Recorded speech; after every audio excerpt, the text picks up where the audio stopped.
फरायसाफोर दिनै आं HS फार्स्ट इयारनि थार्ड डे क्लास लानो ओंखारदों। जों आरो जोंनि आबहावा बे लेसनखौ आं आलोचना खालामगासिनो दं। सिगाङावनो आं थासारि खान्थिनि समानथायाव नुजानाय जेंनानि सोमोन्दै आलोचना खालामदों आरो बिनि उननिखौ दिनै आं आलोचना खालामगोन।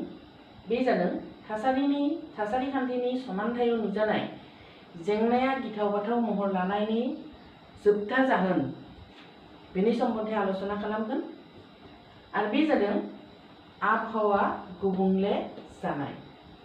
दानिया फरायसाफोर गुबुंले जानायले माखौ बुङो बा आबहावा गुबुंनाय माखौ बुङो?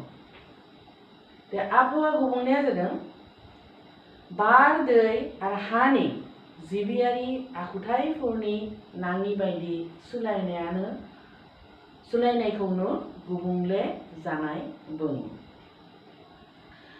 दासान्दि मुलुगनि थागिरिफोरनि थाखाय गिदिर सुथुर जानानै फैदों बे आबहावा गुबुंले जानाया बा आबहावा गुबुंले सोरजिनाया।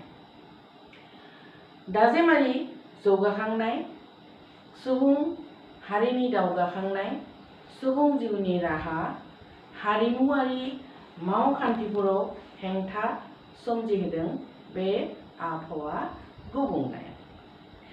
गुबुंले जानायनि जाहोनावनो आबहावा जोबस्रांलांगासिनो दं। गुबुंनायखौ होबथानो हायाब्ला बा गुबुंनायखौ दाबथायनो हायाब्ला सुबुं हारिनि जिरायना थानायानो खैफोदाव गोग्लैगोन आरो आथिखालाव बेनो जागासिनो दं। सुबुङानो बुहुमाव गुबुंले सोरजिनायखौ सोरजिजेनदों। दारिमिन एबा कलकारखानानिफ्राय ओंखारनाय रासायनारि बेसादफोरा बोहैलांनाय आरो दिहुनगारनाय बेसादफोरा दैमा, बिलो, फोथार आरो लैथोफोरावबो गोग्लैहैदों। कलकारखाना दारिमिनारि गारि-गुराफोरा इन्धन मुवा हिसाबै कयला, पेट्रल, डिजेल एबा मिथिंगायारि गेसफोरखौ बाहायो आरो बे गारि-गुराफोरनिफ्राय कलकारखानाफोरनिफ्राय ओंखारनाय गेस, उखुन्दै आरो हांगारफोरा बारनि गुबै गोथार गुननि सायाव गोहोम खोख्लैना बार गुबुंले खालामो। बिगियाना जेसेबां जौगाखांदों एसेबांनो सुबुङाबो मिथिंगानि सायाव गाव गोहोमखौ बाहायदों आरो बिनि फलाव जोंनि आबहावा मैला जादों। आथिखालाव गिलिर कारखानानि मुवाफोरखौ सुबुङा बाहायनो लादों, जायनि फलाव नखर शिल्पनि मुवाफोरखौ सुबुङा बाहाया जादों आरो दासान्दि कलकारखाना गारि-गुराफोरनि अनजिमायाबो बांलांगासिनो दं।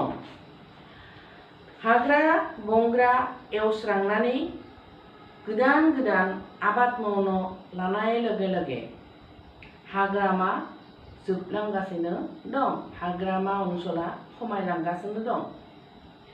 बेनि जाहोनाव दै गुबुंनाय, बार गुबुंनाय आरो बाराद्राय हाग्रा एवस्रांनायनि जाहोनाव थासारिनि समानथायावबो जेंना नुजाफैदों।